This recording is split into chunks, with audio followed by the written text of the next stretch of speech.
we're mainly focusing on shorts or web series because that's usually kind of where you start. It's the easiest one to start out with because you're not taking on too much at the beginning. First of all of this is just like our experiences, our opinions. It's different for everybody. This isn't like a textbook way to do anything. These aren't the textbook ways. Yeah. We wanted to kind of break things down to make it as simple as and informative as possible. Okay, so for funding, can you guys just raise your hands really quickly if you've done a short film before or a web series that you produced yourself? And who here have never produced anything but would really like to learn and try? Sweet. Good call. Thank you. Okay, good call. Thank you. Okay, so usually the very first short that you ever do would be self-funded. Or some people do Indiegogo, some people do, but usually the funding bodies that exist here are awesome, but you have to have some kind of background to show what you can do, what your vision is, all that kind of stuff. So if you do that first self-funded as a director, not as a producer, or a performer, yeah. And that would be, Toronto Arts Council, Ontario Arts Council, Canada Arts Council. And there's also a lot of really cool grants on there as well, not just for production, but let's say your film needs to shoot somewhere on location, or you need to get your cast and crew out to a premiere. Let's say it gets into Cannes. They have travel grants as well, which are really awesome. Yeah, we'll go into that later, but thinking about your budget and where the money can go, but that's a separate thing. The National Film Board generally just does documentaries and animation, but they do have a post-film grant, which I believe is up to $5,000 for short films specifically. I think it's called FAB. I should have wrote that down. But it's Filmmakers Assistant Program. I'm pretty sure it's specifically for post-production. And then as far as web series go, there's IPF. Of course, that's the biggest. That's the Independent Production Fund. Cool. It's through Bell Media, I believe. Right? IPF and then Kojiko Shaw. Yeah, Kojiko Shaw. Then there's also kind of selling the idea to a body like 5TV or CBC Online. And there's also different incubators that you guys can get money from, like WIFT, Women in Film and Television Toronto. They have really awesome incubators as well as funding opportunities. You can pitch your idea and get money. I think they all kind of require. IWCC. Yeah, IWCC for web series specifically has a lot of good resources. They all require different levels of experience. So when you apply, make sure you look at to see whether your level kind of is right for that or not. Yes. Can you talk a bit about what the requirements are when you're applying for, like, say, the IBF, like, for funding for a web series? What are they asking you? Like, what materials do you have to provide? Because, like, for example, I know of a director right now who, completely different, it's like for telefilm, but she's creating a short in order to get funding for her feature. So I'm kind of wondering what they ask for when you're applying. Right. So just kind of like across the board for all funding opportunities, especially for web series or shorts to features, you need to have key crew on board. So your director, producer. Bravo Fact will ask you for your actors, but that's, is anyone from Bravo Fact in the room? No. Okay, no one has their actors that early ever. Like, it's just like they ask you and you're like, why? Like, we don't even find out for another 4 months. We don't know where people are going to be. It's a catch-22 for a lot of these funds in general. It's hard. It is, but you're going to need like a kind of like a pitch document basically, or an EPK, which is an electronic press kit, and that basically highlights all the important aspects of your show. So that would have your log line, so that one line that basically sums up your web series or your short film. Synopsis, everyone knows the synopsis. And if they're, let's say, setting is incredibly important.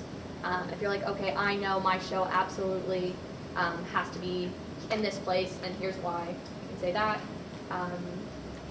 Certain funds require you to have like a, not a lookbook, but like a look page to kind of give the aesthetic of, like the tone of the story. I think Bravo Fact requires like pictures, For Bravo location Fact? or something like Mhm. that. So for Bravo Fact Factual, I've done Bravo Fact and a Bravo Factual, and so you need to have your key cast, your kind of a beginning budget. So it doesn't have to be incredibly detailed, but what you have at the moment and your kind of idea of what you think it's going to cost. But for IPF specifically, depending on the time of year and what stage of production you are, that you need funding. So let's say you need it for pre-production, production, post. They're all going to require different. How much does the IPF? IPF funds up to, so IPF is for the web series. Yeah. And I believe it funds up to, I feel like I'm mixing it up. I'm going to double But check real quick. yeah, if you want to double check it, I think it's up to 100,000. It might be up to 500,000. I know also for web series, OMDC has a web series fund. That one you need a little bit more experience. You have to be incorporated, or your company has to be willing to incorporate upon like getting it. And that one funds up to 500,000, 50%. So you have to have whatever your budget is that you're getting from them, you have to have that other, and I'm pretty sure you have to have it maybe not 100% solidified, but on board basically before applying. That's kind of again catch-22 with a lot of the grants, is that they want you to have money before you get money, and then Or stability and show that. yeah. So pardon? OMDC is the one that, yeah, you do have to have a little bit more experience, and specifically in the digital realm. So I believe it's 3 years full-time in the digital realm, although actually I was just speaking with him because I was looking at applying to it, but I don't qualify because I haven't had 3 years. I've had 3 years experience in the other stuff, but specifically digital. So there is a program coming out. I guess keep your eye on the OMDC website if you are interested in this. He said probably around September. That would be for people who have done shorts before, done TV, but haven't worked in the digital space, to do this workshop thing. They're figuring it out, and then you would qualify for that fund to kind of bridge it. So that's not, it's something that will be happening with the OMDC. So that's another fund for web series if you're a little bit more experienced. Does everyone know what OMDC stands for? Okay, Ontario Media. Sorry? Yeah, Ontario Media Development Corporation. If there's any acronym we say, please be like, what is that? Yeah. You know. That kind of ties into just independent funding. So apart from, say you apply to Bravo Fact, you apply to all these other funds, and you don't get them. So, I mean, obviously Indiegogo, Kickstarter, the crowdfunding campaigns are super popular right now. But they're very hard, and that's kind of a whole nother session in itself. But if you are thinking about it, just remember that first of all, the majority of the money coming from it usually comes from your network, so your family and friends, basically. There's definitely times that, they get successful and then other people come to the page and then you're getting donations from strangers, but for the most part, it's family and friends. So if you have that base, then that's wonderful, but if you don't, it can be very difficult. The other thing that I've had 2 Indiegogo campaigns. They've both been successful. Well, I helped. We worked on one that was super successful, but there were a lot of people involved. So that's a lot of family and friends and connections to pull from because there were so many people involved. Another one that I worked on, we reached our goal. We got really lucky. We got a random person. I still, to this day, have no idea who he is or how he donated, how he found us. But we got almost 50% of our Indiegogo campaign he donated. And but then we got some other random people, and I really don't know, because I've never met him, but I think one of the things was we partnered with, it was about a woman who suffered from Stockholm Syndrome, and we partnered with a local women's community house, and we donated some of the funds to that. And so if you have some kind of, and then on their part, they didn't necessarily push it or anything, but they did have it, it was, then that's expanding your network of people that are looking at this campaign. So stuff like kind of thinking of unique ways to have people come into your story, yes, to give you money, but also like finding something that works for them as well, and kind of finding a way to make that work for you. I personally love Indiegogos because it is your community and it's a very collaborative opportunity and an option for people, because people not only are investing in, like Christina said, it is your network. So when people choose to invest in your Indiegogo, they're choosing not only to invest in your idea, whether it's web series, film, whatever, but they're investing in you. So it's much more of a personal connection and an opportunity. And I think we're in this awesome age of social media where you can post anything and everything for free. We all, everyone has access to a smartphone, whether, if you personally don't, a friend does or whatever. So creating content is not that hard at all.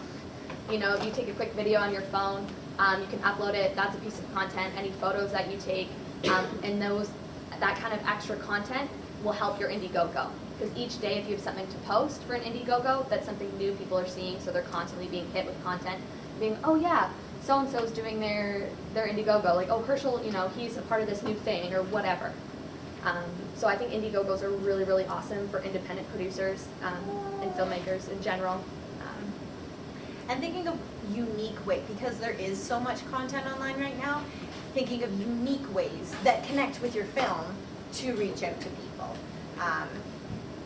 I don't really have super examples for you, but just thinking of what makes your film unique and using that to advertise it, I guess, before it's even made for Indiegogo.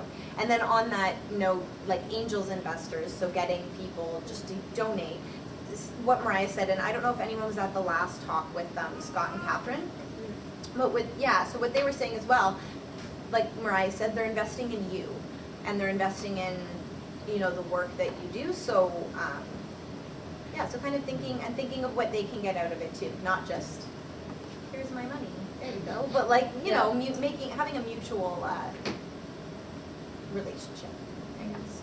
And especially when you're going for your first film or your first web series, right off the bat, just jumping into a web series, you might lose your mind a little bit. I would definitely suggest even making, take a date and try and make a trailer for that web series and kind of test yourself out. But Indiegogos are phenomenal. Even before you start going into doing Five and CBC and pitching to people, really know what you like and what you don't like. And that only comes from learning and trial and error. And I know that seems really intimidating and daunting, but it's true. You have to know, okay, what didn't work last time? What can I improve on? And each time that you produce something, you're improving constantly. So find what works for you. Like if you're like, okay, I have this great idea for, a web series with 4 people. It's going to be 4 girls. And, well, okay, what are those girls doing? Like, what are they about? Where would that content lie best? Is it something that would fit CBC and the general types of content we see there? Would it fit Bell Media, 5 TV 1? Or is it meant for YouTube? You got to just figure out where your content is, the eyes that you want to see, your target audience, which again just kind of comes from having a really well-developed idea. Because if you love your idea and it's so well-developed and you've spent so much time on it, hands down there's going to be people who want to watch it too. So I know we're just like kind of glossing over a ton of stuff, but I just kind of want to give you like points so then that way you can go and look and see what works for your project specifically and the funding. So I kind of want to move on to like actor agreements and what you guys can do, but does anyone have any questions about that they didn't understand? Funding is so broad Yeah, that it's super... it's hard. It's really hard to be like, okay, which one is the right fit? Yeah. And keep an eye out for, during the actor conferences, there are usually sessions that have the actual funders coming in. So we didn't do that because again, I want it to be super broad to give you as much information as possible, but there are definitely sessions that they do. And even look on their websites, a lot of the time they have information nights where you can just go and learn about it and stuff. And call them. You can totally call them and ask questions and stuff like that as well. What's your question? Yeah, sorry. You in the United States, they have distributor from movies. Do we have this? Sorry, what? Like distributor will actually. Oh, distributor? Yeah. Yeah, so, In Canada, we have to. oh, distributors? Oh, yeah. From your project. Yeah, we there's tons of distributors in Canada. Every Canadian show that you see is it's Canadian distribution, Yeah. and then on top of American and worldwide. And But it Yeah. usually isn't necessarily for shorts. There are definitely Yeah. short film distributors, Yeah. but Okay. mostly for web series. yeah. I mean, web series that I watch a lot of CBC web series. Like if you asked me 5 years ago, I wasn't watching CBC, but now I am because their content is awesome, and I love comedy. Their comedy is amazing on Yeah. narrative television, and then now their web series, they're really great. There's opportunities. Where can I find a list of distributors? I just randomly go on Google. Yeah, if you can go online. I don't know if there's, I mean, OMDC. Is that distributor association? OMDC does have a list of distributors, but Yeah. there's also Oh, I know that Would- DC has some. yeah. Would IMDb Pro have those? IMDb Pro. Yeah. Does everyone here have IMDb Pro? Yeah. Okay. It is like the Facebook of the industry. Like I Yeah. stalk people all the time. And it's Look at MySpace together. It's true. It's a really great way to find other people because if you're like, oh, like something ran another web series, like okay, well they have distribution. Who's their distributor? Oh, it's so and so. Okay. Oh, well, like would they like mine? Yeah. No, but I'm serious. That's what you have to do. You have to. Exactly. Because if you don't ask, you're not going to know, and if you don't try, you're not going to get anywhere. So Also, I know there's product placement. yeah. You can do product placement as well. That is another way to either save money or get money. Viral MMI. Yeah. For the I web think series so. we worked on together, we used MMI. So we had everything from different kinds of water and soda to detergent, and we had a lot of random stuff. They had like a whole Like- list of products that we could use basically. So what's Yeah. the acronym for that? MMI. MMI is a product placement company, and basically there's a lot of product placement companies that you can get to or you can So get in basically, contact with. the give you various money. manufacturers or whatever get together, and MMI is the one that They're, like, consolidates this, and then representative, I and then guess, sells yeah. that service as a big package. And they says, you get you get multiple things, and you guys can choose from this, and Yep. we have to coordinate things that we pay you or whatever. Yeah. For And us, then- it was exchange for the pop or for the item. We didn't Yeah. necessarily, but I mean that It's it kind can of like change. it's It a really just sponsorship depends. almost kind of thing. Yeah. exactly. Yeah. And exactly. sponsorship is huge, guys. Like, let's say your friend is a clothing designer, or your friend has whatever, or your friend has a car shop that maybe you could shoot in as a location. Like, you have to, especially as independent producers, you got to barter and trade and be like, okay, well, you know what? Can we shoot in your in your car garage? Clearly, I do not know that much about cars, guys. But like, you know, and in exchange of that. For shooting it there for free, we'll do social media promotions as well as, you know, let's say the night of the premiere, we'll do a on-stage advertisement. There's a lot of stuff that you guys can go back and forth on. And did I answer your question? Yes. Yeah, okay, good. What does it stand for? MMI? I don't actually know what it's To be honest. It's just been MMI since the day that we were going back and forth with them. Yeah. Yeah. Okay, so the next thing I guess is the actor agreement. So being union, we can only work union.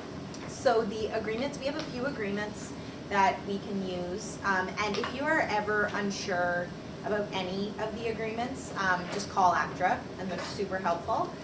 So the main one that most people, especially starting out, would do is co-op. I'm pretty sure Barbara LaRose, right?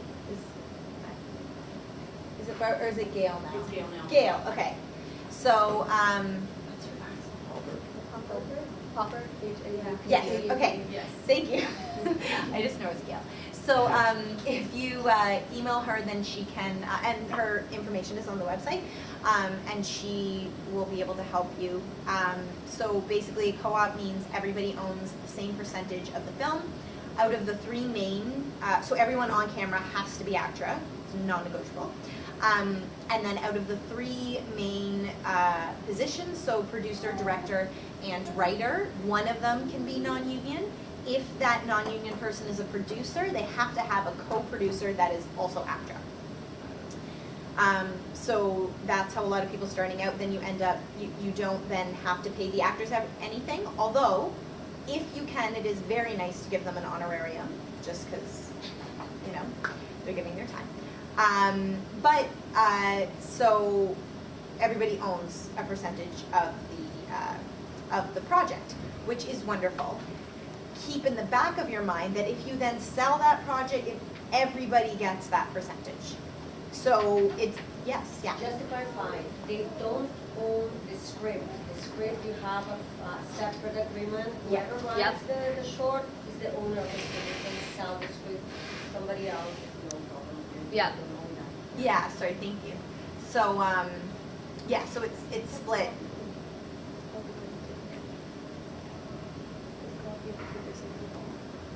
Well, there's, yeah, that's, for the most part, that's how it works. Then there's also tip, which is a step, it's the little bit higher, it's budgets under, there's 3 tiers? There's 3 sections, I so believe it's now? under, one best for short films and web series, if you're gonna do it, is tip section 3, under $50,000. However, it's a joint opportunity between ACTRA and CMPA, the Canadian Media Producers Association. You either have to be CMPA or have a CMPA mentor, as well as an incorporated production company on the project. There's, no, maybe it did. I had to incorporate in the CMPA in order to do tip. I didn't have to, so maybe look into that. No, you do. I've done 3 and I've mentored 2 of them that I've done since. So you have to have an incorporated production company, be CMPA, or have a CMPA mentor on board with an incorporated production company. You pay your actors, even your background. So principal actors are $150, actors are $130, and then background's $100. So you really have to keep that in mind for your budget as well. Another good thing, if you guys do choose to go with the ACTRA tip, the money that you pay your actors, let's say, like if I'm doing a tip and I hire Christina, I'm not saying that you have to do this, but she could in theory recycle her money back into the budget, and that's cool too. And then she could get a producing credit, something like that. So you're always kind of finding ways to get people, awesome people, a part of your project, even if you can't necessarily afford them. And that's really a lot about independent production, is kind of bartering for people and you know, giving them something back in return that they would want. Yes. Okay, but in doing that, that's sort of like a on the down low type of thing? Nope. No? Nope. That's You- completely, You Yeah, say it you- in the budget. Really? So Okay. but then usually you give that person a producer credit. Or Right. you give them, like, they're not doing it, well, I mean, maybe they're doing it just cause. Just to be nice, but usually very rare. it's then in exchange for a producer credit. So you don't have to go through the motions of them actually getting a physical check and then giving the money back? Well, you do. I did. Yeah, For yeah, you. for paper You do, trail. okay. And there are also, that's one thing about tip, is there's the fringes and everything, so the union fees and, you still have to pay those. You know, whether that person gives that money back Yeah. or not, you still have to pay their union dues, that is non-negotiable no matter what for the tip. Yeah. So there are some, I mean, it's obviously way less, but there's still money that you have to pay no matter what. So I would say pay them and then they could give it back, again, for the paper trail, like you Yeah. said. I personally, I love the idea of the tip program because it really, for me, it really forced me to step up my game as a producer. It's the reason why I incorporated, it's the reason why I became CMPA. It follows the same rules as the IPA, and co-op, it's, for co-op, like, kind of like an initiative for actors to create their own work. So there's a lot that hoops that you don't have to jump through that you have to jump through with tip. So starting off with co-op, and then I would move up into tips and kind of keep going if producing is what you really want to be doing as well. Sorry, Cindy. Okay, so say you're ready to do a tip, like feature or Yep. something. And yeah, we all want to create content, we want to make Yep. stuff just for the sake of making it, but at some point, like, you're putting in so much time Yep. and it becomes your job then, right, as producer. So Yep. what do you do as, like, I've heard of like top producers deferring their producer fee and like not getting Yep. paid. So like how do you balance making like supporting yourself and putting all this time, and what do you kind of budget as a producer's fee into the budget, and like do you actually even ever get that back, or like do you actually pay yourself out of that? Like how do you I think it depends. If you're going to be an investor, like And an producer? executive producer? yeah, but you can be an EP and a producer Yeah. on the same project. EP, executive producer. That's really hard. It is really tough. Yeah, But I think it's- if you're Do you not? Because I've heard of, you know, when you apply for grants and stuff like that, they want their people in the arts to actually be Yeah. able to support themselves, so they want Yeah. to see something in the budget that says, I'm always gonna make pay money myself. for always but- have room for money for yourself in that budget. However, let's say if you're not the leading person, you have someone, let's say Christina has hired a line producer, and then she wants to hire me. And the line producer has allocated a certain amount of a budget. Let's say she's like, okay, I could pay you $5. Hopefully not, that would suck. But, like, let's say that's what it was, I've made less. right? But, like, let's say it was $5. I'd have to be like, well, shit, can I survive off of this $5? You know, like, just say, imagine that's a lot, okay? It's 1910. Yeah, exactly. It's 1910. I'd have to find a way to be like, okay, is that going to work? Are they going to, let's say the shoots in Montreal, are they going to pay for my accommodation? Are they going to pay for my travel? Are they going to pay for my gas if I'm driving? Like, what else? But whose decision is that? Like, as producer, aren't you kind of involved in? It depends on what stage you come on in. It depends on the project. If you think of it, you bring people on, then Yeah. that's up to you. That's Yeah. totally up to you. But if I come up with a project and I come to you and say I want you to produce this, then you're in a position to think, how much do I love the story? What will this do for me? And we can't tell you what to, you know what I mean? Like, that's Yeah. totally up to you. Yeah. Having said that, as a producer, like for the first, I mean, everybody's different, but you don't necessarily make, especially doing shorts. Like, I'm not saying, like, especially make- doing no, shorts. no, not shorts.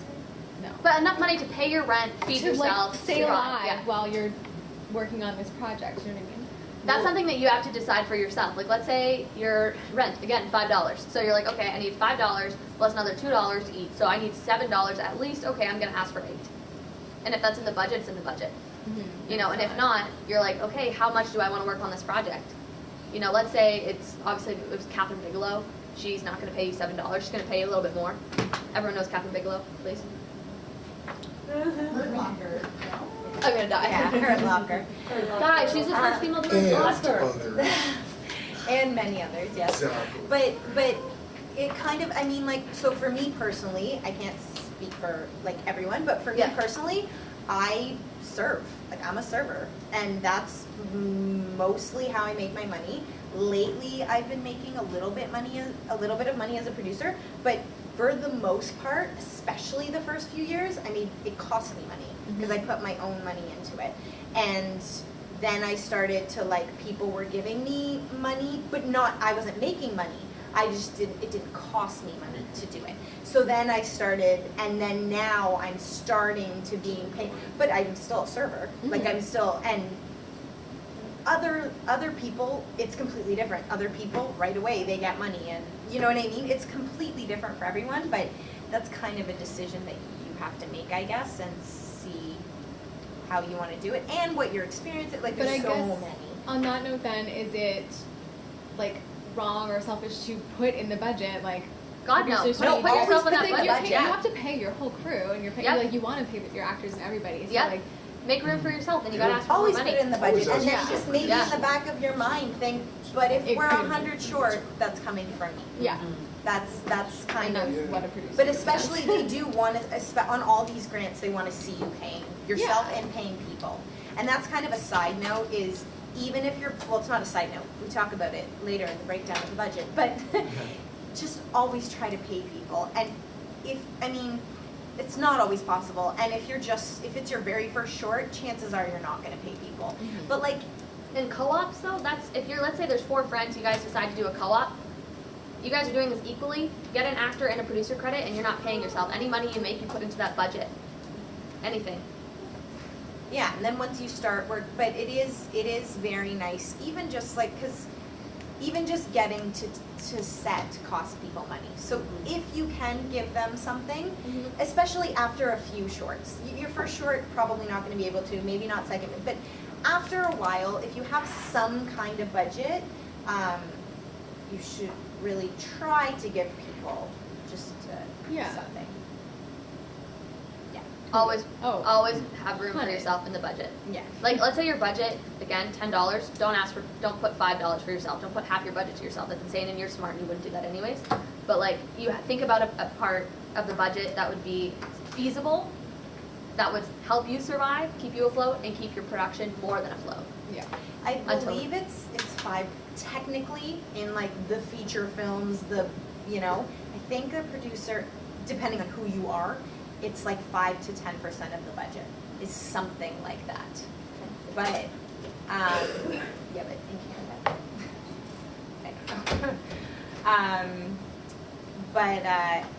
But that, again, that's, so. Okay, so next I was kind of just gonna go through like a breakdown of your budget, so kind of with what little money you have, or great money you have, but probably little money you have at the beginning, kind of where it could go, how you can stretch it. Some things that are super overlooked, insurance is one of them. And I'm not gonna lie, I have definitely done shorts without insurance. It's very, very risky and you should not do it. But it's hard when you're starting out, but it is definitely an expense that you should do. Another thing with the co-op actually is that there is, I think it's like a $50 fee or something like that for ACTRA to do the like the paperwork. 25. Well, then there's the AFBS insurance, yeah. And it depends No, the level of insurance for co-op, for tip 1, 2, 3, and IPA. Yeah, they're different So they come levels. up with the owner underwriters and you don't have to go? No, you have to Oh, do okay, it. okay. Yeah, you have to look for it. So some insurance companies, I've worked with Hub Insurance, Front Row Insurance, AJ Gallagher, which just changed. I think it used to be Unionville, and now it's AJ Gallagher. And it's like equipment insurance, or? It's general All. liability. All. So Yeah, okay. most likely for any short film web series that you guys are doing, unless you're going to be shooting at like the ROM or something, it's going to be general liability up to $2 million. So for my actor tip, one of them that I did last summer, it was a tip 3. So budget's under $50,000. Our insurance ended up being around $800 for, I went with the 10-day short shoot film insurance package.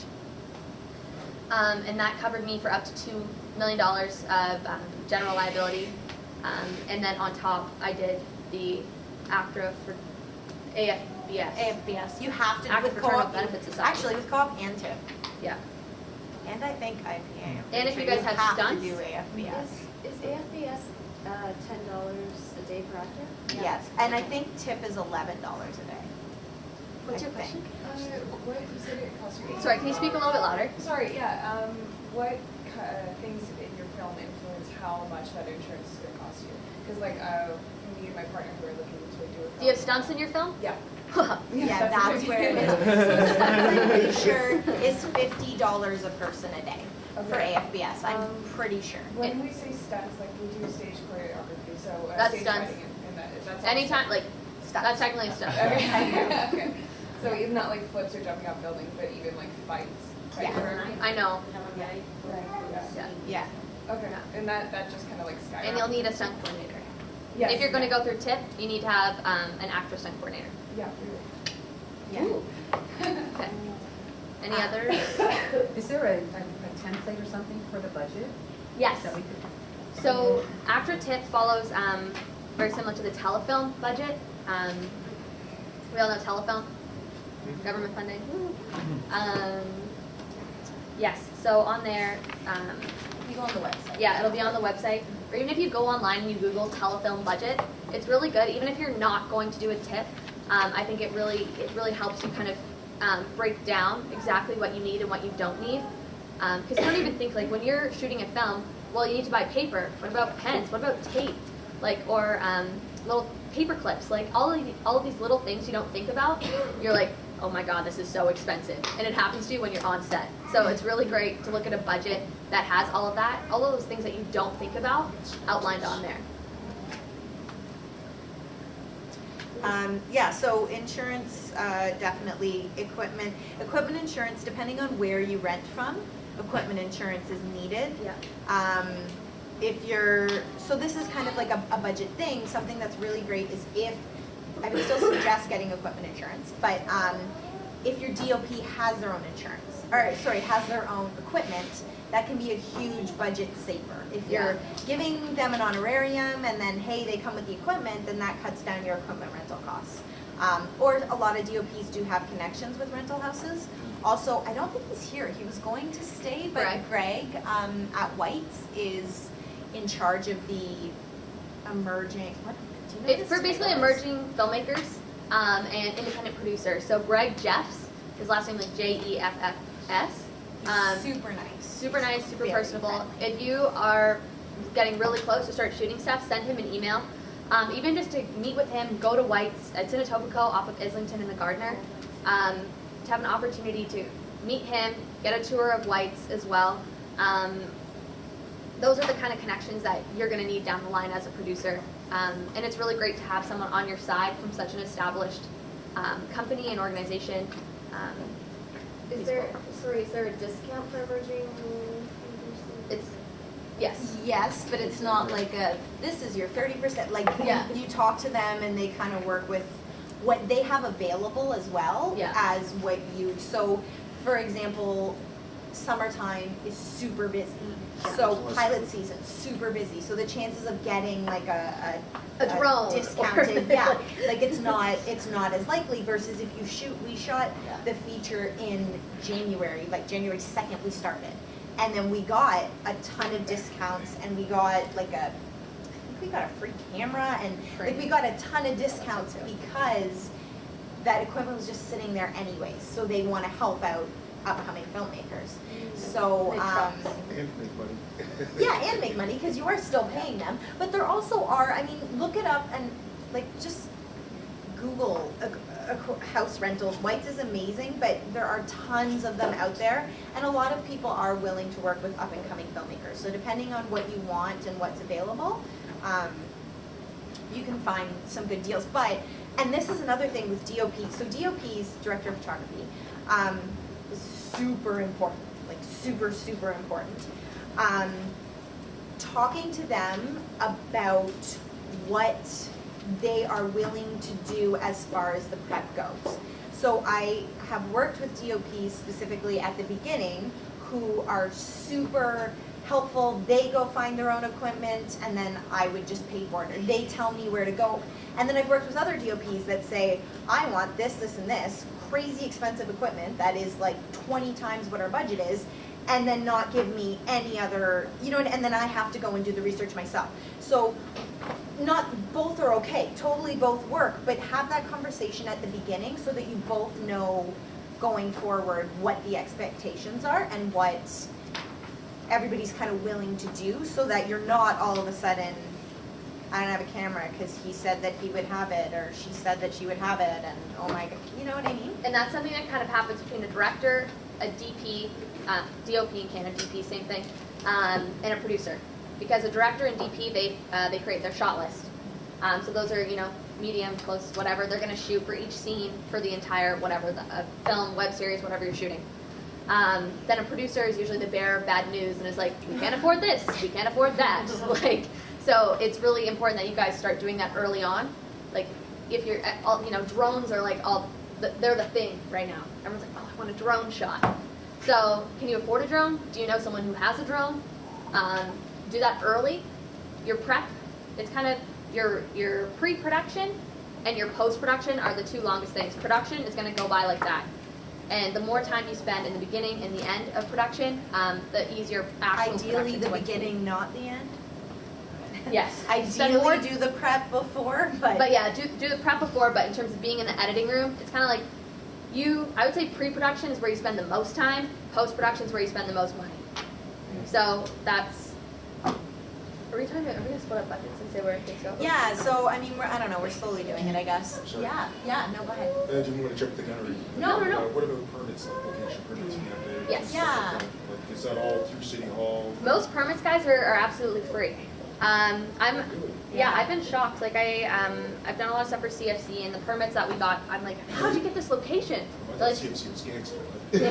They're like, oh, it's a city permit. I'm like, you guys didn't pay for this? They're like, no. All of these things. We're in the KISS, that school. Yeah, that's good, it's a museum, we have to pay for that. You had to pay? What was that? We got a very good discount because we ended up having a nice relationship with 519. It was Right. LGBT, so we would use their charity number, so we got like the City Hall gave us a huge discount. Yeah. right? We Because shot the a museum- beautiful schoolhouse. It's this old 1950s Now, schoolhouse. this was like 18 something. Yeah. It was working until 1960s at the school, so we were able to use that. 1960s. Yeah. So yeah, but the thing with the City Hall, even most of the permits, even though you don't pay the city, you have to have insurance. Yeah. Yes, Even yeah. if you have to, shoot in a park, Yeah. Yeah, you need nothing insurance. is damaged, you need insurance. And on the topic of drones, there are specifications as Yeah. to where you can drone, how you can. So if you are thinking about a drone, look into, like, maybe call the city and double check about. I remember we were looking at something for a drone, and there was so many rules about drones. So And just parking look into permits. that. Yes, parking. They're permits free. is another You one. might it's always better to have them and not need them than need them and not have them. That kind of goes for absolutely everything. But yeah, always and get your permits as early as possible, because as great as City of Toronto is, and they're really awesome, especially for film. Look at this has been, consistently going up and up and up in terms of our productions that we have in the city. But they take a while. So you're gonna look at least like 3 days, 3 to 5 days before you get any permit. But they answer all questions. If you're like, hey, I'd really like to shoot here or with this, call them and ask, go on their website. Everything, guys, that we're talking about today is found online. Yeah, everything. Neither of us went to film school. And it's honestly, like, I know for me, like, I didn't go to film school. I took English and cinema in school, but that's like film history. Everything comes from Googling and reading. Honestly, the more, and I know it's hard, you're like, what do I even Google? But you just do it. Research, if you're like, how do I get there? Like, we are in this awesome digital age. Google it, and if you can't find it online, hands down, there is someone who knows someone who will get you an answer. If you don't ask, you won't know. So always ask. What's up? So in line with that, are there any specific websites or internet resources that you could list off that were most helpful, or like that were very Most helpful. or particularly helpful? I mean, in there? if you want to know anything regarding ACTRA, the ACTRA website, Yeah. really awesome.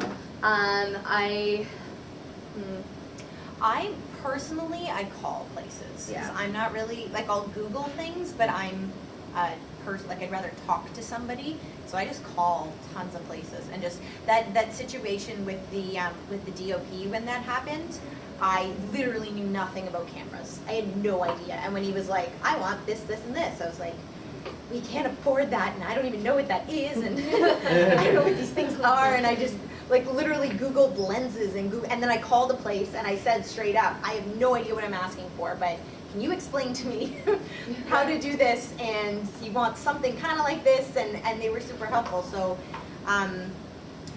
just asking questions and stuff. And an email even goes a long way. Yes, calling people, but I like talking to people, but like I hate being put on hold. So like that's just something like I don't do well with. And so email, and if someone doesn't get back to you, email them again. Don't be annoying and email them every single day. But like, if you email someone on Monday and you don't hear back by Thursday, well, email them again on Friday or the next Monday until you have an answer. And if they're not getting back to you, then call as well. But if it's anything insurance related, equipment related, or location related, call. But anything else, email. So locations. Locations, obviously, you kind of find them yourself. One thing I have found, I guess, I don't know, I've been lucky, but I very rarely have paid for locations. A lot of the time, I've been able to get it donated or very cheap. And that's also something, if you're writing, which just a lot of people end up writing or creating or whatever in that stage, thinking, You know, does this have to be in a moving vehicle? Could the vehicle stop? Does this have to be in 7 different bedrooms? Could we maybe just make it 2? Not to deter the creative side of it, because that's like, ultimately, that's the most important. But just thinking about what, you know, maybe do you need like a chase scene with like exploding things? Probably not, possibly not. Like maybe Think you about do, who sounds, knows? too. But like, yeah, thinking about sound. So just kind of like keeping just keeping that in the back of your mind, and with locations, seeing what you can get for donated, or who knows somebody who is a doctor whose hospitals are the worst. P.S. But But think about set decoration. If, let's say you get Yeah. a free city permit, okay, so that's ultimately more money now, in theory, that you have that you don't have to spend on locations that you could spend on set decoration and art department. Just as an example, there's one building, they're closing it now, but it was was that the Junction? I don't know. 209 Mavity that so many people shot at. It is an old police station. And the films I've worked on in that building used it as a police station, as a jail, as a hospital, as a bedroom, like a teenage girl's bedroom, a dance studio, and a retirement home. That's an old police station. They're just rooms. That's all they are. So it's about finding people who are really great at what they do, and also being really creative in terms of your budget. But also think about the stuff you have in your house. Anything you have in your house could be, in theory, taken for a film set. Obviously, if you have like your great-grandmother's statue of like a turtle or whatever, don't bring that to set. But like, you know, anything that you have that you're like, okay, I could use this, where can I use it? You know, be resourceful is probably the best bet. But if you have an empty room and you need to turn it into a bedroom, okay, well, does someone have a bed frame? You know, do we have even one mattress? You don't even have a box spring? Like, what can we do to make it look how it should look? being savvy. Yeah. Say you have to shoot in a bar or something. I've had it before where there's a bunch of product in the background, and you're like, oh, well, we don't want to take anything off the walls because then it doesn't look like a bar anymore. But that product we don't have rights to use, kind of thing. Just turn it to the left. Oh, wait, Then you don't see logos the are labels. away. You can tape the logos, or if you have art department, I mean, this is obviously if you have more of a budget to do this. You soak the bottles, take the labels off, and you can get, like, let's say Staples or Walmart, wherever, get printed labels and cut them. But that's like if you have a little bit more money. Yeah. Yeah, if you could just turn to, as long as you don't see the labels, Yeah. that's it. So Yeah. if you, the super low budget label. Is that like full label or just partial, does that cover like partial label, like, so you have Budweiser, everybody knows it's Budweiser, but if only the R was showing, not, the B with the Like, crown and let's stuff say like this. that. Yeah, well, yeah, This logo, yeah. Oh, see now, yeah, that's what I mean, it's fully away from me, but I mean, like, let's say this was just partially turned. don't mess with Corner. it. Too much, Yeah, to be Yeah. safe.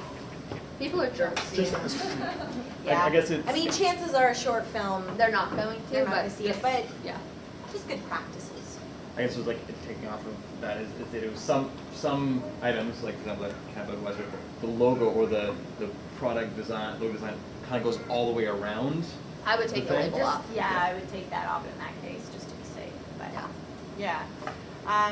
Talking about production design, so obviously, I mean, we kind of said, beg, borrow, steal what you can. Production designer is something that I feel like, so there's obviously certain positions that you need, and then certain positions that I feel like a lot of people Or a luxury. are a luxury, or just think, oh, we don't need a sound person, which is like the biggest mistake ever. Get Always. a sound person. Sound, in my opinion, sound and DOP are like the most important things because it makes it look professional. Something that a lot of people don't think of is script supervisor, which helps the post part go fast if you have that. And usually if you have someone who's a script supervisor as well as continuity, Yeah. like let's say in a scene I'm an actor and I put the drink on this side and the next scene I put it over here, continuity would be crap. So if you have a continuity scripty person, they'd be like, no, you put it over here. You'd be like, oh, right. Which then helps your time in post, and if you're paying your editor per day, per hour, per whatever, Yeah. cheaper. And you usually there's a lot of script supervisors, continuity people who are students trying to get days on set or trying to get into IATSE so that they can continue to work and work and work. So those, I don't think that those are hard to get at all. but I think they're imperative to a set. A sound person, DP, a scripty, yeah, I think an AD. an AD is also super important. That's just somebody that helps run the The production. run the production, and They then schedule. I'm an AD as well. That's what I'm doing right now. You're responsible for a lot of stuff. So you're doing the scheduling. It's a lot of yelling at people, make sure people stay on time. You're a glorified kindergarten teacher. but it helps. It really helps the production run smoother and keep it going. Now, having said all of these, so then there's other positions like obviously grip, gaffers. I said sound. What else did I say? So I guess if you have a little bit of a budget, there's like a production manager, a production coordinator. Grip gaffers are important. So Yeah, grip gaffers obviously are super important. They kind of handle the equipment. And the lighting. Yeah. But what you kind of can do for some of these positions, so for example, you don't have a lot of money, you want a great DOP.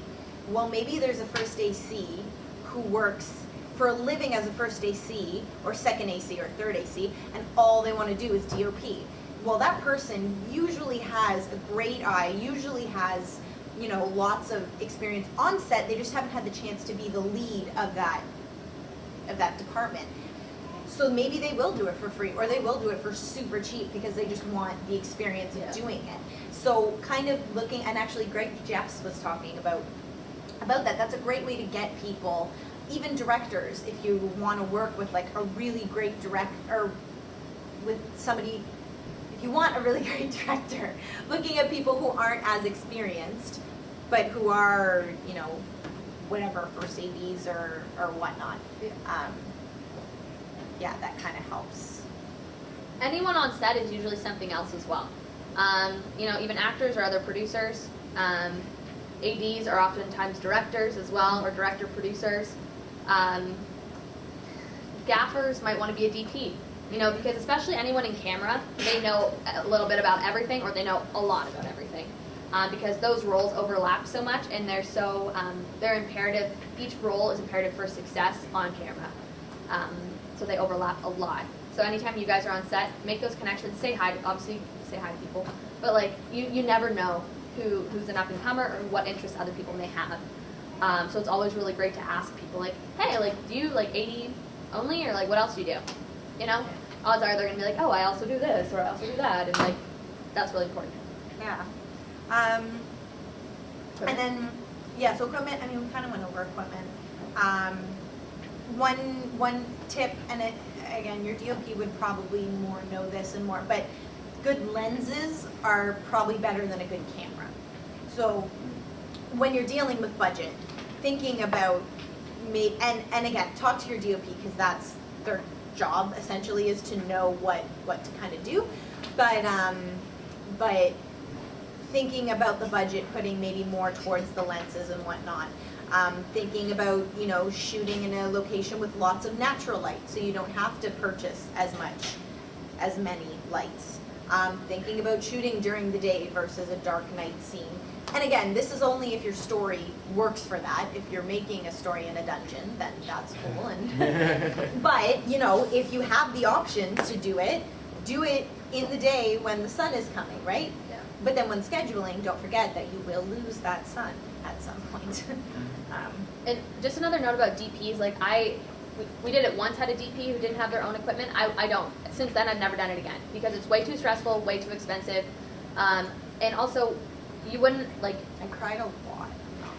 So. But you wouldn't hire, yeah, like it would be really. It's kind of like hiring a soccer player to play soccer when they don't even have a soccer ball. Yeah. Like, Soccer cleats. do you know what I mean? They're soccer cleats. Like, I don't mean, play unless soccer. you want to, there's definitely cases when DOPs have cameras and they want to work with better A different cameras. camera, Yeah. and that's cool Which too. is totally cool. But if you're working within a very strict budget, it's hard to also, because the camera's very fun. But you very want to also make expensive. sure they know the camera they're working with. Yeah. So when you have a DP who has great equipment, and you know knows their equipment like the back of their hand, take them. Don't Saves go you with time. Yeah, saves you time, saves time, money. Time is money. So like I always go with the DP who has their own equipment because they know it better than someone who's gonna go get a rental from somewhere else and pick it up and play with it for 2 hours. Yeah, for sure. So another thing in the budget that's super important and is absolutely required, even under active co-op, is food. Feeding the people that are working for you. So make sure that you, I mean, it doesn't have to be your whole budget. One thing that's really great is actually getting, like with food, getting people to, if you have someone or know someone who can make the food for you. Because it's way cheaper to buy groceries and make food than it is to buy, you know, a million pizzas or whatever. And, you know, pizzas are a little, like, but I mean, well, but it works. Like, it does work. It depends on your budget. It depends on everything. But I find getting somebody to make your food for you is a great way to save money. Also, do not forget to ask about allergies to make sure that people have And not just food allergies, just allergies in general. allergies and Makeup. preferences. Anything. You'd be amazed what people are allergic to. Yeah, allergies is something that, don't forget about that. And then also food can be donated. If you can get Burrito Boy to give you free burritos, then awesome. Like, and maybe you can put their logo at the end and say, thank you for feeding us, Burrito Boy. Like, that's kind of that give and take thing as well. I mean, maybe don't, you know, sell your soul, but like, kind of sell your soul. Like, you know, like if you Do if whatever it that's takes to gonna get your get film you. made, other than like totally selling your soul. But like, if Yeah. it means you tweet every single day about Burrito Boys, you tweet every single day about Burrito Boys. Yeah. Another thing is music. Composer, if you have the money to pay a composer, I think that's the best. There's also, again, students that are just graduating that really want to write some great music. There is royalty-free music online. You can totally use that as well, and you can just Google royalty-free music, and there's tons of stuff that comes up. I think I've used Impeach Me, Kevin MacLeod is his name. But there's tons of royalty-free music that you can use if you aren't able to pay a composer. Also, in terms of a lot of actors are also singers. That's also an opportunity. Like, she just left the room, but Sydney sings a song for IRL. That's an opportunity as well. A good friend of mine, he's a composer. I always get him to do the music for my stuff. Use your friends, help your friends. I'm not like, obviously now I can pay him, but in the beginning I couldn't. So it was really a mutual opportunity for us to be like, hey, I want to have your music in my film. I need music for my film. You need, you know, something like that. But Yeah. Use your resources. Yeah, local artists too, if you like their music. Yep. Don't write like, and then Hey Jude comes up, like, you're probably not gonna get the rights to Hey Jude, like, you know what I mean? So, and I guess, you know, if you're not writers, then whatever, but even as a producer, know that like, you can totally get the rights for songs, that it's just the money, again, if you don't have a lot of money, the chances of getting those rights are hard. Yeah. Yes. And if they're over 100 years old, like that's free game. Depending if it's been like re-licensed. So like the Beatles is coming up to 70 years, and 75 years I think is what it is in the States or something, but they're being re-licensed. You will never get a Beatles song for free. It doesn't matter. Two people own the rights So- to their entire library as well. Yeah. Yeah, It's so- the studios. It is, but it really, you have to look into that song, because chances are if it's a super popular song, it's Right. been, yeah, you can't do it. Also, there's heredity rights, if it's been designated Right. under Yep. that artist to hereditary give it to their descendants, then the rights stay in the Yeah. family as long as there's a direct family line, then Yeah. there will always be a royalty on that particular song. Yeah. And just one last thing to think about with rights for music, like the composition, the actual music or composition might be public domain, like say The words are. Beethoven. Well, the words potentially, yeah, but also there's the copyright of the composition, and then there's the mechanical copyright, which is the recording. So the song itself might be fully public domain, but you can't use the Philadelphia Philharmonic Orchestra's recording of it that they did in 2008. So you have if to your record. friend Yeah. can play it, Yeah, exactly. then cool, but you can't, yeah. It's kind of, yeah, it's hard. Never use the labels.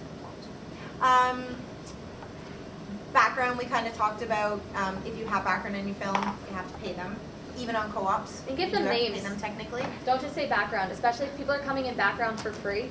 or even background you for have to pay tip. them. You have to pay No, it's just Oh, like for you co- need- let's say in co-op, if you don't have money to pay your background, You Well, no, you have to have pay to them pay to co-op. them. Yeah, you have. but still give them names, guys. The only way That's you like my cannot- thing, you is don't giving have people to names. pay a co-op, like background, if you give them one line, Yeah. if they say hi, you become Yeah. an actor and then. Yeah.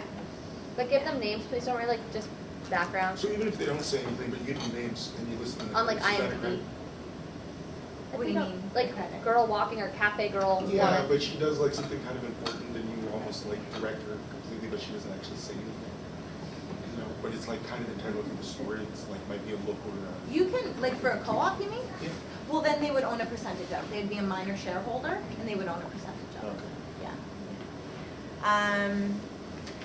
And then we talked about miscellaneous, so always keep a part of your budget as like things go wrong budget. Yeah, keep all receipts so that you can then claim it. Even if you're not incorporated, then you can claim it as an artist, like as a producer. Post. So post-production, like we said, is super, takes a lot of time. If you, sometimes you can get independent editors to edit, sometimes you can get students who want to do it for free. Sometimes you can get independent editors who will do it for cheap. Sometimes you go to post houses and that's obviously more expensive. But remember to keep in mind for budget, and part of post-production would be obviously editor, sound editor, mixer, colorist. Well, that's, yeah, Yeah, that's you not can like, talk about yeah, that after. yeah, that's like just post, so, yeah, colorist is really important, I think. Sometimes credits, Subtitles. pardon? Subtitles if you're sending to any. Yeah, foreign subtitles, country. yeah, subtitles. And yeah, credits, sometimes your editor doesn't necessarily always do the credits, and then that's part of have the conversation with them before so that you know what everybody's gonna do. And then, yeah, so then marketing and festivals is like a whole nother thing that you should definitely keep money to submit to festivals. Because a lot of the times you put all the money into the film, which is awesome, because then it's a great film, but then what do you do with the film? So remember, and as far as festivals go, have a strategy. Don't just like submit to 5 million festivals. I mean, unless you have all the money in the world, then go ahead, but like, kind of be savvy about it. And festivals where your whatever project that you're doing would probably do well at. And I mean, not like, oh, probably do well, I mean win, but like where the audience for your film would be at. You know what I mean?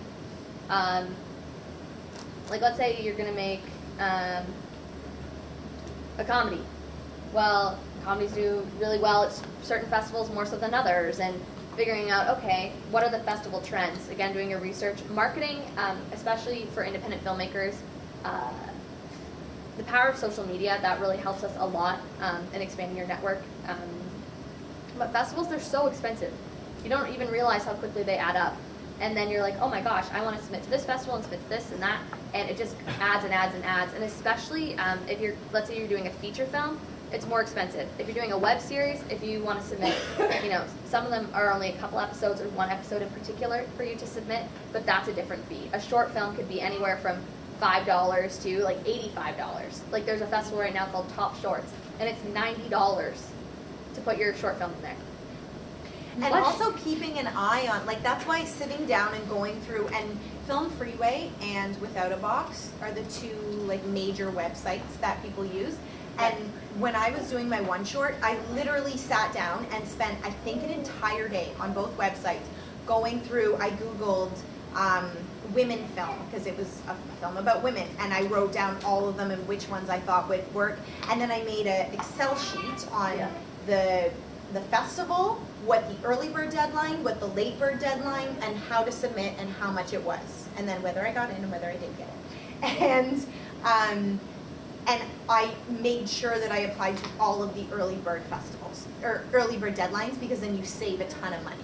Versus, and if you don't have those reminders, then you're spending more money than you need. Yeah. Do festivals tell you when you don't get in? Or Yeah. Are they Yes. out? Yeah. Yeah, they tell you. Yes. Yeah. And some festivals will give you festival waivers, fee waivers. I'm always scared to ask for those. But I asked. yeah, but And I got you get them. So What is it? Means you don't have to pay. Or let's say that, Or discount. or if it's going to be late. So let's say a festival deadline is September 23rd. Or let's say TIFF's the late deadline for June for TIFF is like the last week of June. And let's say you're like, I need another week and a half of my post production. I just can't get it into you guys. Or even if you have a rough cut, asking them if you can submit a rough cut for that deadline, and then being like, I love this film, but I can't just throw it out. I'm not done yet. Like, is there a waiver? When can is there an extra late submission?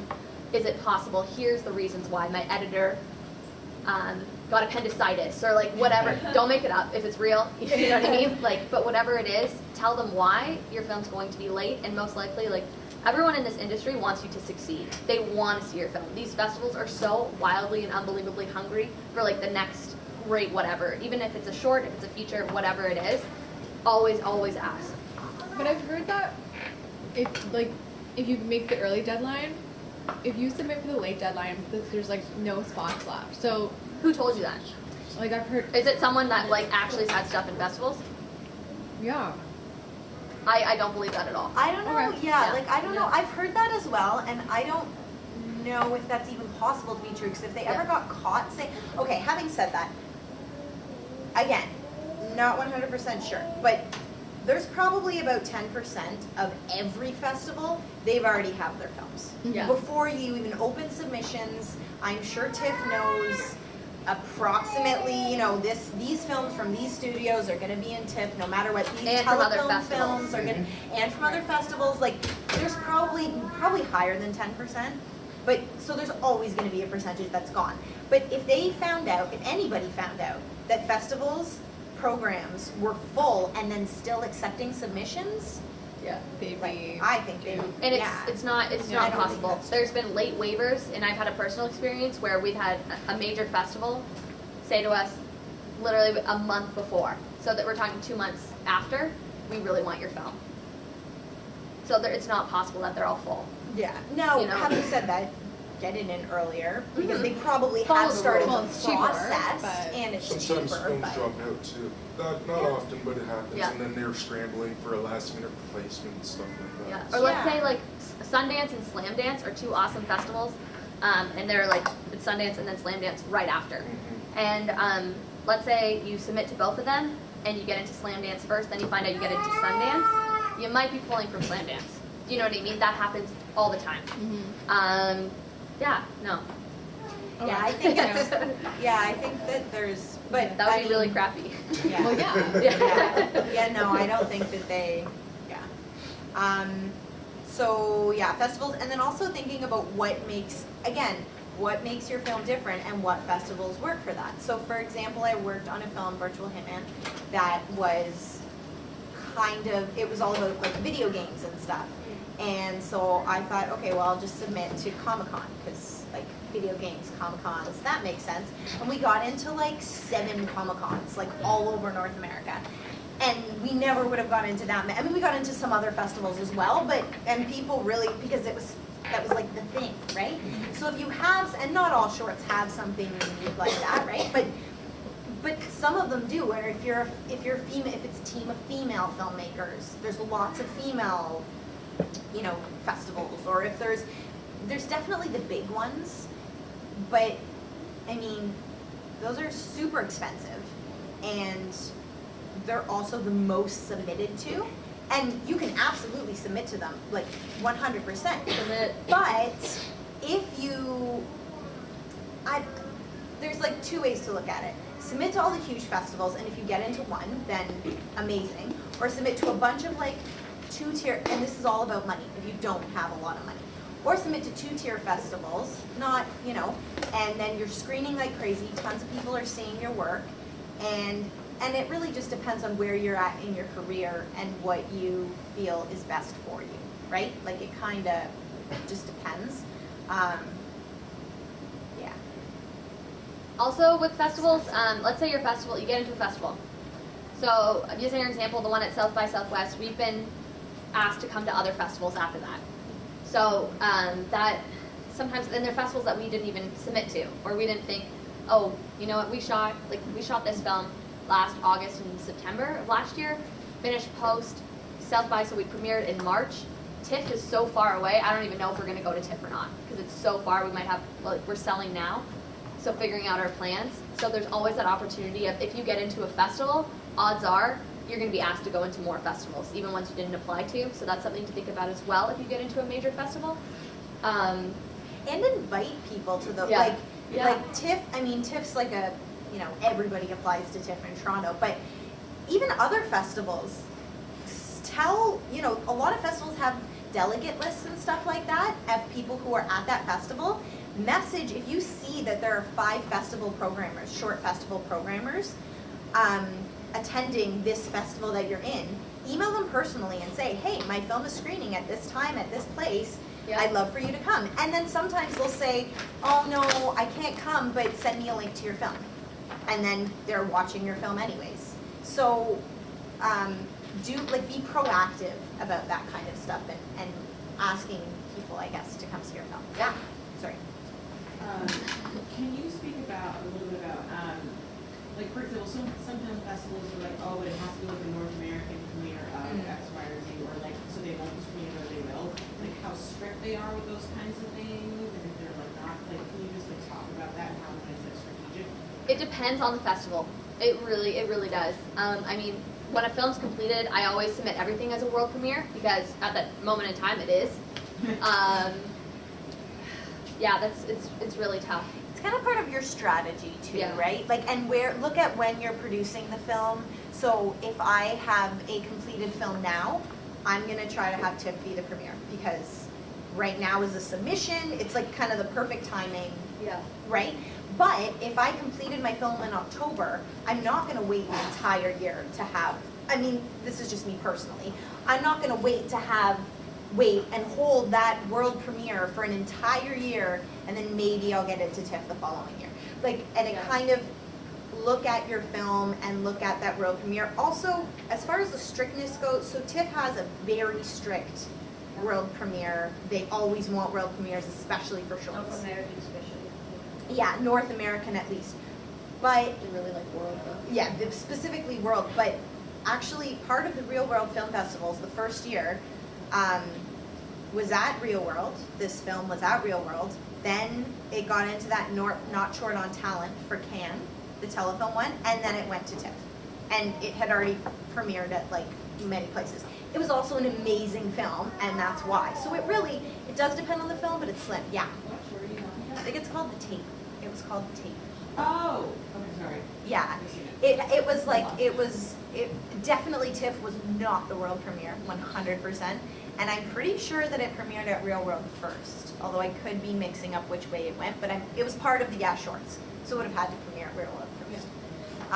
And it was just because it was a great film and they loved it. It's good, it's good, it's good. Yeah, Yeah. now, you know, obviously there's a lot more to it, and it was part of the Not Short on Talent, which helps, because, but, yeah, so I tried once, because it had premiered in Toronto before, so I wrote in being like, this is the director's cut, it's never been seen before. And that didn't work. They said, thank you so much, but no, it has to be a real premiere.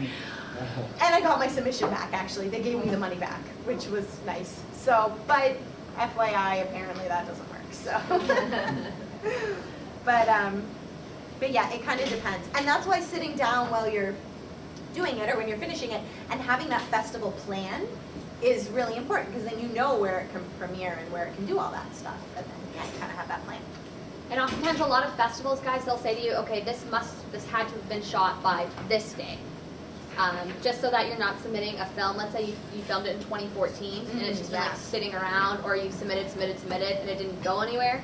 You can't say that something like from 2014 is relevant now in 2017, unless it's been an ongoing process. Like let's say what's that movie? Was that Boyhood or whatever? Boyhood. Like that took an eternity to film, which is awesome. But like something like that would be like the only time that you could really have something shooting for that long.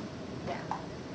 Yeah. Can you just go elaborate tier 1 or tier 2 versus tier one film That's festivals or whatever. just I don't know. That's my opinion on like. There's definitely a level like so the Academy Award There's a lot more nominated. though. Oh yeah, there's a lot. Yeah. But the Academy Award nominated ones I think are considered like. So your Tribeca, your TIFF, TIFF. Sundance are Yeah. the major ones, and then there's Melbourne, Cannes. Yeah. Yeah, like Miami that's- Film Festival. Venice. Yeah. There's a lot. Like there's a lot of them. If they are like an Oscar qualifying or Yeah. after qualifying. Yeah. they're- Yeah. And then you have those other ones where, like, you know, all of a sudden the movie blows up and it's almost like a cult status movie. Right. And like South by Southwest is kind of now in between where Yeah. it's so huge, right? Everybody descends on what is it? It's Austin, Texas, but it's right? still so They indie. descend on Austin. They love the music. They love the movies. Yeah. But it's not quite Sundance. It's not Cannes. It's not like It's a let's go, filmmakers festival. You know, put the Meryl Streep movie on South by Southwest, and next thing you know, it's at the Oscars. It's Yeah. more like, oh, but with a shotgun. Everybody's gonna go see that. Yeah. Right? Yeah, so it's just like the level, and I mean, you really never know what's gonna help. I've known people who have had films at TIFF and haven't really done anything after, and then I've known Right. people who have had films premiere at the beginning of festivals, and then they meet someone who makes their feature. Like you really never know. Yeah. It's just as far as where to put your money. Right. That's kind of and what works for you. Yeah. And I mean, being realistic about your film. Like I had a film that I worked on that I loved and I thought was wonderful, but I was like, it's not gonna get into TIFF. Mhm. Like it's just not even the story, but the quality of the film Mhm. isn't. It was like the first film that I did. Like, Yeah. some people their first film goes to TIFF 100%, but it just the quality. When I watch TIFF films, the camera wasn't. You know what I mean? So Sometimes I disagree. oh yeah, oh, I'm not disagreeing with you on that. I'm just saying, you know, like but again, if that's your dream, then apply. It's Yeah. TIFF is pretty cheap. TIFF's $25. I keep talking about TIFF, but I don't know, it's just here. Yeah. Just like, so yeah, like your first short could be really good, or it could be kind of like, 'cause you don't know really who you're working with, you haven't established your team Yeah. kind of thing. Is there any, like what's the risk and benefit in your opinion about like submitting a film that you're like, you know, this is good, not to like the top tier ones, because like you said, it won't get, it's not that top quality, but like the smaller ones, is it like, should you just kind of like take it as a learning experience or try a few of the lower tier festivals? Just like what's the benefit of that? I think- Or, Yeah, great question. But I also think that the most important thing, especially when it's something like your first short film, and I mean, every one of you in this room is automatically more ahead than a lot of other people who aren't actor members, because look at your resources alone. Obviously, you guys have been on some sort of professional set in order to become ACTRA, so you guys know, in theory, how a set would work, or should work. So ask people. Be like, hey, can you watch my film? Don't take everyone's notes to heart. Oh, yeah. But be like, okay, if you're doing a comedy, get people to watch it, and if they don't laugh, there's a problem. You know what I mean? Like, but that happens all the time. And, but knowing that your film is exactly what you want it to be, and not necessarily like, I always make it the best that it can be, and never try and be like, oh, my film's not good enough for this, or my film won't do this, it won't do that. Like, just try. Do it, make it the absolute best that you can. And if you're like, you know what, I really, really love my film, it is a comedy, it is freaking hilarious, and it's hilarious more, not just to you, but to other people. The sound's great, my color's great. I really, really would love it to be at this festival, and here's why. Like, you know what I mean? Find the festivals that you're like, this is where my film would do well. And there are comedy. Speaking of comedy, there are comedy festivals, there are Yeah. horror festivals. If you have some kind of genre thing, those exist. There are, if you are... Smartphone festivals, 300 Yep. second festivals. Like, guys, you can make a, There's so yeah, many a micro festivals short out on your iPhone. Super easy. And that can go into a festival. So I think never act like your short isn't as good as you'd like it to be. Do you know what I mean? Or like downplay your short. yeah, I think that's just a classic like artist thing that things are, you always wanted something to be better, you know what Yeah. I mean? But You Yeah. should always love your work if you're gonna, Yeah. see it to the end. You should love some part of it. Yeah. At the very least. So, like everyone knows, if your work, well, I don't know if everyone knows, but like if something's not Like I set standards really high for myself, as I'm sure a lot of you do in this room. And if it's not up to my standards, it's not going anywhere. I will not let people see it until it is at my standard, and then I'll let people see it, and then I'll submit to festivals. Right. So don't be like, okay, I made a short, let me submit it to festivals. It's like, no, finish it, make sure it's as great as it possibly can be, tied in a little bow, then have people see it, send it to festivals. That makes sense. Yeah. So I just said, okay, I don't know if I articulated or even spoke English right now. Yeah, sorry, yeah, go ahead. What you're talking about, there's this thing by Ira Glass, I think, and he talks about the gap, and it's like the idea that like as an artist, like the standard of where you are and like where you want your work to be, there's always going to be a bit of a gap between there, so there's that, which kind of like, I guess like finds solace in. But my question is more so, like, the last time I was on a plane, Air Canada had like an en route thing, and they had like a Yep. bunch of shorts program and stuff. Can you talk about like the online market for your short? If let's say you make a short and like it's not, it doesn't get into any kind of festival, it's like I don't necessarily think it's a dead end, but I don't think a lot of people know about that region either. That's my next point, is what do you Yeah. do once you have a festival? So the En route is actually a festival. It's an en route festival, yeah. And you can apply, I believe it's usually in April, yeah, the applications are. And it's free to apply, but you have to be, I think, under 25 or under 30. I could be wrong about that, but you have to have done some kind of professional classes within 2 years of applying. So For the You- shorts, because features, I think. for the shorts, yeah, Yeah. for the shorts. I'm not sure about the features, but so for example, I did the WIFT, the Women Development Incubator, Women in Film and Television Development Incubator. So that qualified me for this festival for the next 2 years. That was 2 years ago. I wouldn't qualify for that festival unless I did classes. If you're not sure, if you've done some kind of session and you don't know if it qualifies, just call and ask. Because the major thing is you just have to put the name of your instructor. So if you went to this, for example, I mean, I guess it could qualify, but like really it can't qualify because like We're not we're not instructors. You know what I mean? Like, but call and ask because they are, I think, pretty open. Anyways, that's that specific one. So then that can, if you get into that festival, I'm pretty sure you're on automatically in the en route. And then as far as actually, like if you don't get into that festival, I think it's pretty, like I think you kind of have to have a distributor or have to be in a major festival.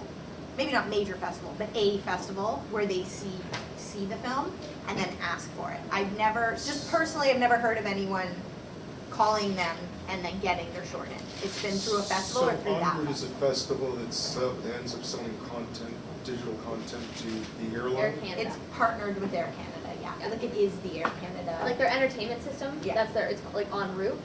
Yeah, but there's like an actual Yeah. limited festival runtime that's like on the ground, I about think 30,000 it's one feet up in the day. air? I think it's like One. one day. And it's just a way to celebrate, hey, here are our shorts, and then you can watch them. Oh, no, it's on the plane. That's what I mean. Yeah, yeah, Sorry, yeah. the I was festival is just asking one about day. One day. Oh, The yeah. actual And then festival, it's- yeah. festival, like it's not 30,000 feet in the air and everyone is, hey, it's festival all the time. Oh. Yeah, no. And also with short films, you can think like more on like a global scale because shorts tend to sell way better in Europe Mhm. and overseas than they do here. Yeah. So there's so many resources online of even just Google I was gonna say Google. international short film distributors. And I think, what's the second link? It's like the International Film, it's like association or something like that. It'll pop up. So it's a very nice website for submission to short film festivals in Europe called Short Film Depot. So it's a very nice, it's basically almost as a single film festival in Europe. Short Film Depot? Yeah. There's also Canal, they do like a lot of like Canal Plus. Sorry? Canal, it's Yep. like a European network. Yep, yep. Yeah. So they're more, they're not necessarily looking for like half an hour dramas or like an hour drama features, they'll like put anything on there if they think it's good. Right. Yes, Sid? So what are your guys' thoughts on like actually attending the festivals? Like say you get into a bunch of cool little ones and they're all over the place. Like obviously it's most likely not in your budget to go there unless you Yeah. get those grants and stuff, which is a lengthy process too. So like, you know, I go look and see who the delegates are.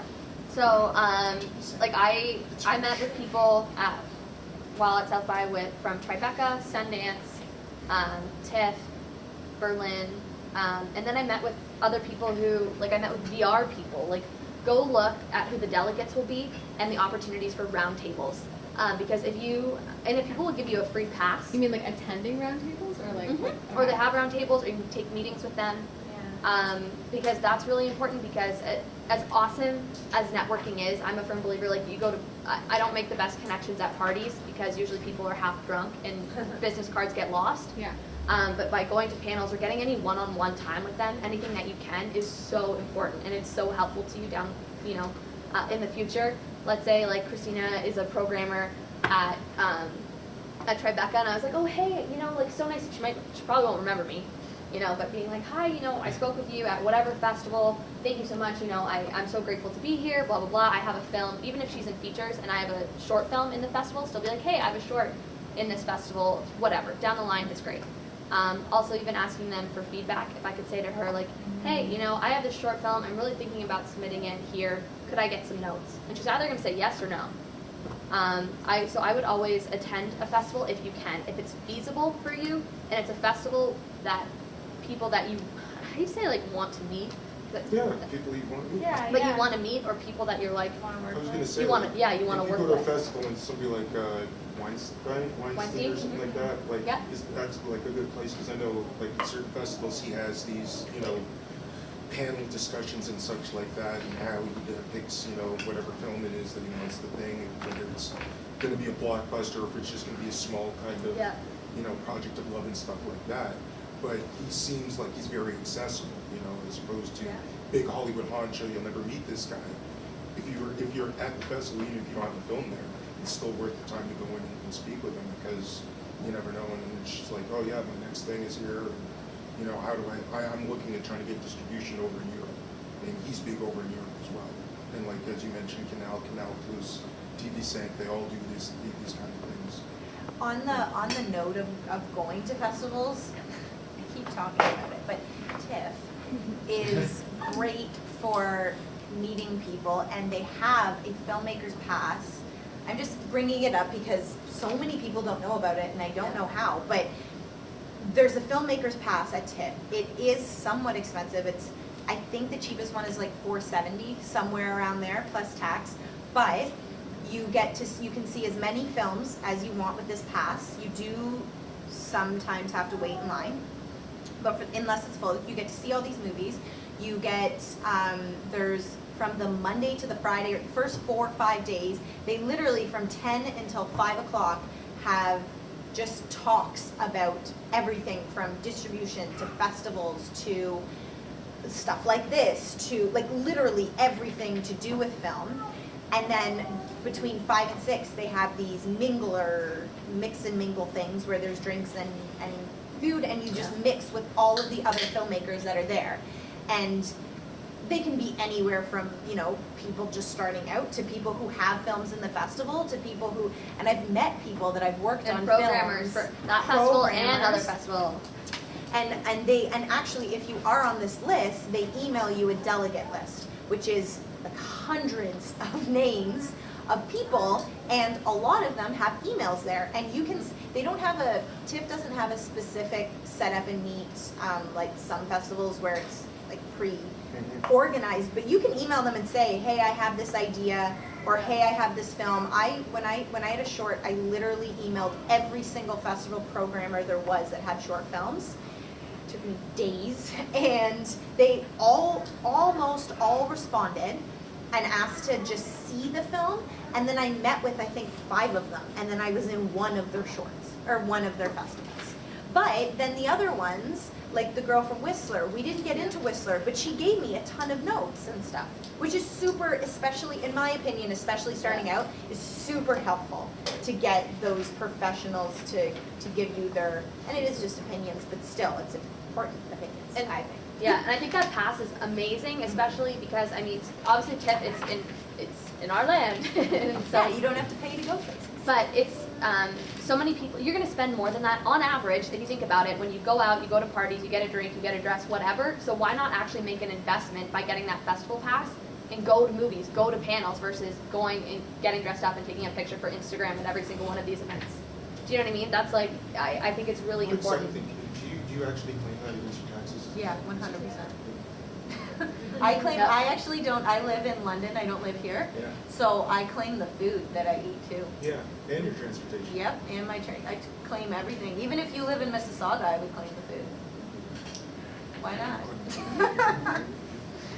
But, yeah, I think it's a great resource. And if you get into, in my opinion, if you get into a festival in Toronto, any festival in Toronto, go to it. Yeah. Because you can easily get there.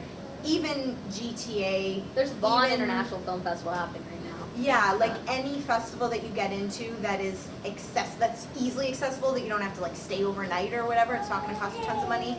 Because even just feeling the audience reaction, I think Yeah. is really important to know whether it's actually like mixing, whether it's relating to people and stuff, so. Come to TIA Web Fest, May TIA Web 27th, Fest. 29th. We'll be there. And actually, that has a pass as well, I think it's like what, how much is it, 80 bucks, 90 bucks? I gotta double check that. Okay, I'm not sure exactly how much it is, but if you are interested in web series, I did that pass last year, and it was awesome, because there were lots of talks, again, panels, I got to watch web series, I got to do all that stuff, And distributors. So that's a good Yeah. resource in terms of pitching, because as producers, you're oftentimes pitching. CIWC, super long, basically independent web content creators of Canada. They do TIA Web Fest. They're really, really important, a wonderful resource for web series, and a great opportunity again through TIA Web Fest is meeting other distributors for web, and oftentimes people who are distributing web content also distribute shorts or features. You look at something like In Human Condition, that's a web series. They will be there. All for One, Amazing Gale Pile, all of these really kind of, I hate saying homegrown, but like Toronto-based or Toronto-created web series moving up and up and up. A lot of them really got help through TIA Web Fest and connections. Come. So that's like, I don't know, most of our notes. Does anyone have like questions or anything? There's a lot of, Or if we weren't clear on something or we Yeah. didn't answer something. or we didn't talk about something. There's a lot of blanket information, so, yeah, specifics, I mean, you can always ask us about specifics, or definitely all those companies we talked about or things we talked about online, most of the information, calling. If you have questions, let us know. Bueller? No? Good? Oh, Yes. Sorry, just to clarify back on something that you were discussing. Yep, yeah. So you have to pay an additional monetary, something for AFBS on top of what you're paying for performers in a STEP program? Yes. AFBS is the insurance for Yes. the program. For So the, you have to pay that for each performer on Yes. top of Each per day. each day, so it's $10 a performer a day. Then the performers get their fees, which is like that's, separate. And then you have to pay for general liability For insurance. the entire. And for the entire production and/or equipment insurance if you choose. And then you can get insurance on like insuring your crew, like there's a whole bunch of other insurance possibilities, but AFBS is non-negotiable. Even with co-op, non-negotiable. And for the generalized insurance, not just per performer, is that also through AFBS? No. No, you can go That would with be it. through those Front row or front hub. row, AJ Gallagher. Yeah. Great.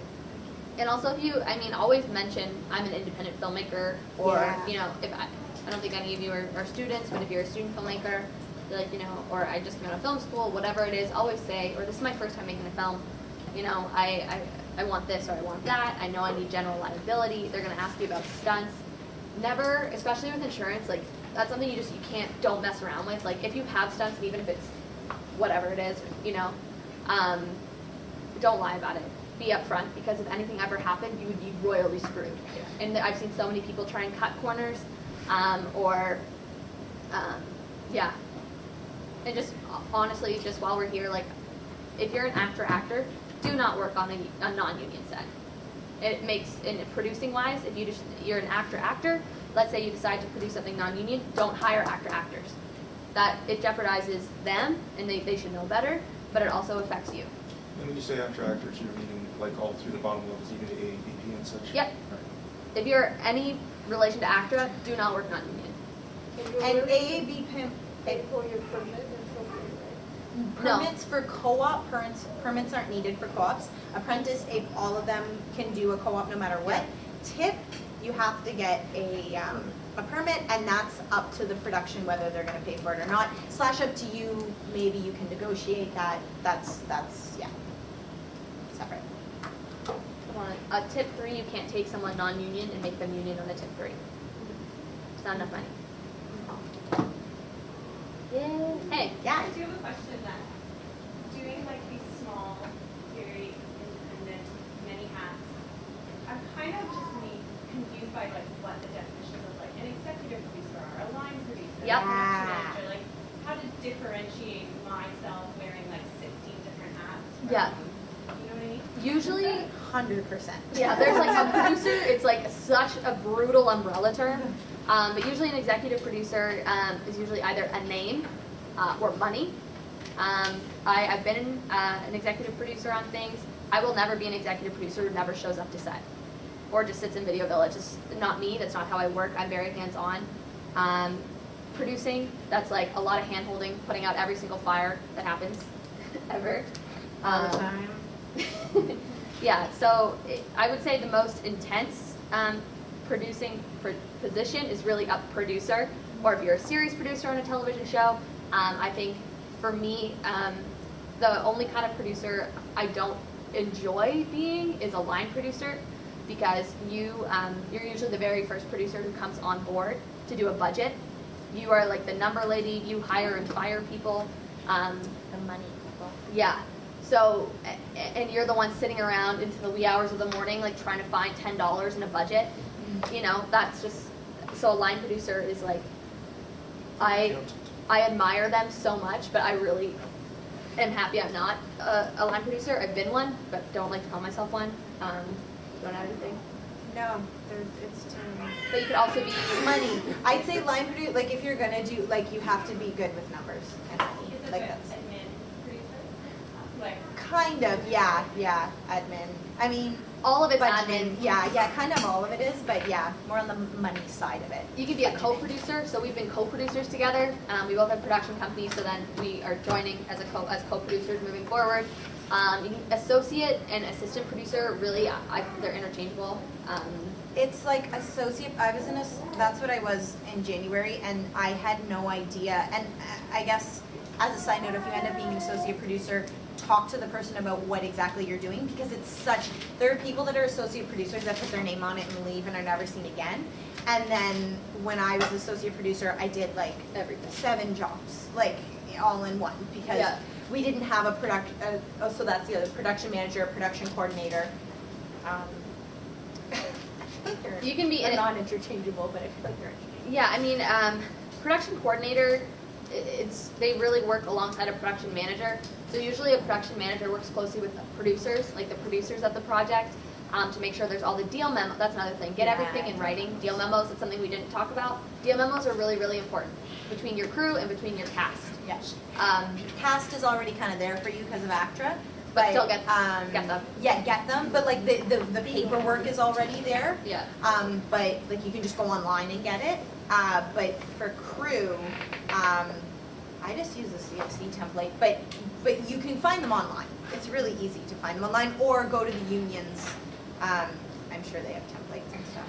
Yeah, and tweak your template to work Yeah. for you as well. Like I always add in like my crew, because I like doing a lot of BTS, like behind the scenes kind of stuff. So making sure I have their signatures for picture being released and stuff like that to post, and just even if it seems excessive, do it anyways, because it'll help you in the long run. But a production manager does all of that from crew deal memos, actor memos, all of the actor. They would get the actor paperwork, the signed stuff from people. They would usually work alongside a location manager if you have one. Sometimes they are also a location manager. The producers, that they really, really help producers greatly. Can I just say something on that? Yeah. My co-producer Sean Whitney started a thing on Facebook. It's a website. It's called the Micro Budget Film Lab, and it's really great. And basically, we give you all the templates for deal memos and anything that you need to make a cheap movie. Is the resources are there. So That is awesome. micro budget Yeah. film lab. Did everyone hear that? Yep.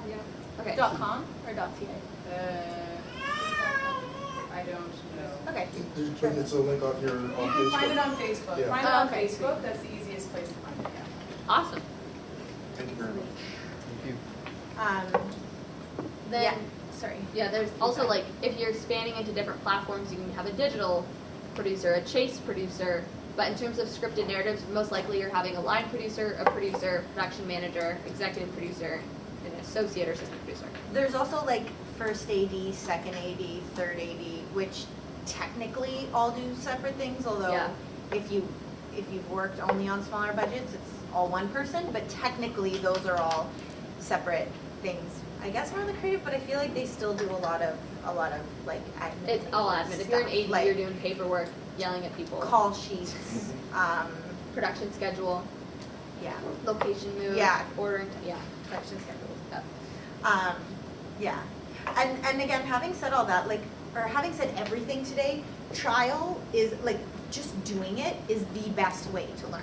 Like, this associate producer thing that I did and I literally felt like I went to film school in, like, 3 years in a month, 2 months. Like, it was so, and that's really the best way to learn, because you're doing it and you're hands-on. Sorry, you had a question? Oh, it was just about like press packages and that kind of stuff. Like, as you guys were talking about, I was talking to a friend of mine who was saying that he wanted to be able to market, like have more to market his film, i.e. like interviews with the actors and like just like Yep. content in Yeah. addition to the product that is the film. Is that a thing? Can you guys talk about it a bit? Talk about Like how to get content, like what type of content yeah, to like create. what kind of content is that really necessary to have with the film? I think so. I mean, because it's always better to have content than not, because worst comes, like, you don't use it. I mean, I love photos, I love videos. I like videos probably more so than photos, because then you're having to engage people, especially with your actors, which hopefully if they like to interview with the actors, they'll watch your show. But it depends, like something like Indiegogo or Kickstarter or whatever, I think that's super, super important to have that different type of content or those different types of content. Because once your show, let's say you're doing a web series, so you're on Facebook and you have all these different types of content, maybe you release an episode every Wednesday. Well, you're only going to post once a week. Like, what are you going to post, on Monday, Tuesday, Thursday, Friday? Are you going to post on the weekends? Are you going to post on holidays? So, let's say during the holiday season, are you going to make like a holiday video? Are you going to have, photos? Like all those different types of content, which are really easy. Again, talking really low budget, pictures, videos, anything that you need, boomerangs. Yeah. Well, that's one thing that we didn't say, but stills on set Yeah. are really good for that kind of stuff, for promotions. And a lot of festivals actually Ask do for stills. need, they want stills. Some festivals have, or maybe not require, but want like a press kit. Yes. So you're basically like the log line, the synopsis, That mini way bios they of the can important market you. people, so that they can market you. And then any past festivals, and then pictures. Having said that, with like the interviews and stuff, I would, co-ops, you're usually doing it together, so everyone's in it together. But even still, tell the actors, hey, we're gonna do this. Because depending on what level you're working at, not all of them are okay with that, right? Like, usually they are, especially in Canada, because You need your visas. You need everybody's, interviews for your visas. yeah, like everybody wants to be in, you know what I mean? It's a much more, it's very collaborative, right? So chances are that won't be a problem, but again, just upfront telling people, what you want to do and how you want to do it and stuff, I think is the best way to go about it, so you're not all of a sudden like, oh, no, I'm not doing this interview, and then it's awkward. Like, so, not that I've ever had that, but Yeah, in terms of that, again, like, is there any additional hoops or paperwork stuff with additional content like that, interviews Yes. with actors? Picture release forms. I mean, you can do like call it digital release, and then so have one piece of paper basically, or however many your release form will be, and say everything in there, pictures, videos, for the purposes of any digital promotion, printed promotion.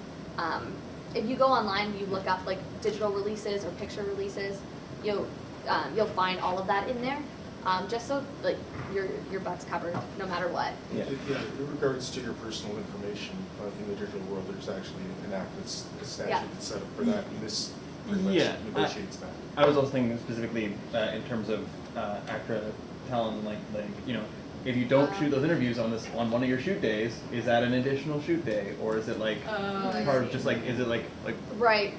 you know, that sort of thing? I've never. I'm trying to think. I've definitely had, like when we shot our Indiegogo film for a project I worked on, it was a separate day. It was like 4 months before, I think it was maybe even a year before we filmed. But that can And- technically be a rehearsal day too, because you have a certain amount of Right, that's a hours good point, Yeah. yeah. that you, Yeah, I you don't have know. for a rehearsal. Yeah. But I think again, it's who you're with and who, if they're willing to do it, right? Not everybody is. Yeah. Which is just. I also think because of what capacity you're doing it, because if you're being interviewed Yeah. as yourself, you don't have Right, to go yeah. through actor. Right. Yeah. At all. Yeah. Cool. Yeah, for sure. Yeah. Yeah. Anything else? No? Maybe? Yes? No? Do you guys feel better? Maybe a little bit more knowledgeable? Huge thank you to these guys.